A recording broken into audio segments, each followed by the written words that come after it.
IPLൽ Kolkata night റൈഡേഴ്സിനെതിരെ അവരുടെ home ഗ്രൗണ്ടിൽ നേടിയ തകർപ്പൻ വിജയത്തിൻ്റെ ആഹ്ലാദത്തിലാണ് രാജസ്ഥാൻ റോയൽസ്.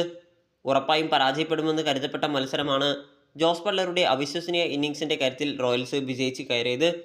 ക്രീസിൻ്റെ ഒരു വശത്ത് വിക്കറ്റുകൾ നഷ്ടമായിക്കൊണ്ടിരുന്നപ്പോഴും ഒറ്റയാൾ പോരാട്ടത്തിലൂടെ ജോസ് ബട്ട്ലർ ടീമിനെ കൈപിടിച്ച് ഉയർത്തുകയായിരുന്നു.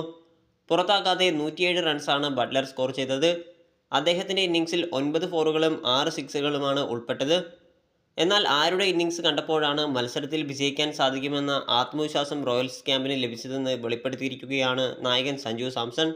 മത്സരശേഷം സംസാരിക്കുകയായിരുന്നു അദ്ദേഹം. എന്നാൽ അത് ബട്ട്ലറല്ല, മറിച്ച് വാലറ്റത്ത് ഇറങ്ങിയ റോബ്മാൻ പവലായിരുന്നുവെന്നാണ് സഞ്ജു പറയുന്നത്. 8-ാം നമ്പറിൽ ഇറങ്ങിയ പവൽ 13 ബോളിൽ നിന്ന് 3 സിക്സും 1 ഫോറും അടക്കം 26 റൺസ് കൂട്ടിച്ചേർത്തിട്ടാണ് മടങ്ങിയത്.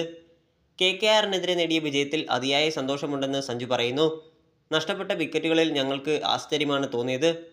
റോമാൻ ചില സിക്സുകൾ അടിച്ചപ്പോഴാണ് ഈ മത്സരം വിജയിക്കാൻ കഴിയുമെന്ന് ഞങ്ങൾക്ക് തോന്നിയതെന്നും അദ്ദേഹം വ്യക്തമാക്കി. KKRന്റെ പ്രകടനത്തെയും സഞ്ജു അഭിനന്ദിച്ചു. അവരുടെ സ്പിന്നർമാരുടെ പ്രകടനം റോയൽസിനെ ശരിക്കും സമ്മർദ്ദത്തിലാക്കിയതായിട്ടും സഞ്ജു ചൂണ്ടിക്കാട്ടി.